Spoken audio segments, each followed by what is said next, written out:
सगळ्यांनाच माझं माझं मिरवत बसू नका, तोबडावर पडतात माझ्या अनुभवाने सांगते. असो, रामकृष्ण हरी मंडळी, शंभू महादेवाचं दर्शन घ्या. किती नंदी आणि किती शिवलिंग छान आहे. माझ्या जावेच्या मम्मीनी हे आणलेलं आहे रामेश्वरवरून. असो, तर ना हे वातावरण आहे माझ्या धीराच्या घराजवळचं आणि मी सरप्राईज द्यायला म्हणून त्यांना गेले, पण खूप वेळ वाट बघितली पण ते काय आलेच नाहीत. मीच आधी जाऊन बसले होते त्यांच्या घरी.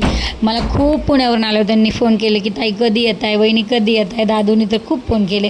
मग मी अचानक गेले, पण ते गेले होते हॉस्पिटलमध्ये. म्हणजे तुम्हाला मी मागं सांगितलं होतं ना की माझे जावेचे वडील आजारी आहे, तर त्यांच्या ट्रीटमेंटसाठी ते गेले होते. तर ते आले. मग काय आल्यावर भेळ खाल्ली, वडापाव खाल्ला, मस्त एन्जॉय केला. तर लेकरं पण आली 5:30 वाजता. मग आल्याच्यानंतर कितीतरी दिवसांनी थोरली जाऊ आणि जेठानी म्हणून मी ब्लॅक कॉफी पिले ही चहाची. खूप छान वाटलं मला.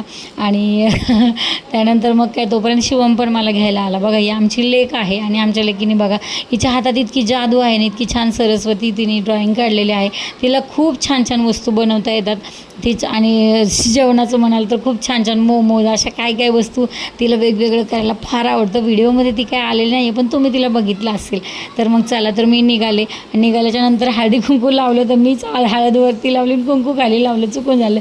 मग मावशीला लय हसायला. आता मावशीला भेटणं म्हणजे माझ्यासाठी माझ्या आईला भेटल्यासारखंच आहे. खूप जीव लावतात त्या आणि खूप सांगितलं तर सगळ्यात चांगल्याच गोष्टी सांगतात. मी कायम म्हणते माझं जमलं तर याच वयाच्या लोकांशी जास्त जमतं.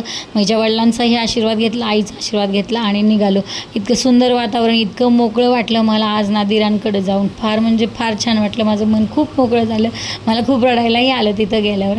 असं नंतर तुम्ही हडपसरमध्ये राहत असाल तर पवार भेळ नक्की घ्या, खूप छान असते. मग काय आल्यावर कांदा कापला. माझ्या बहिणीची थोडीशी ॲक्टिंग बघून घ्या की ती काय काय डाएटमध्ये खाते.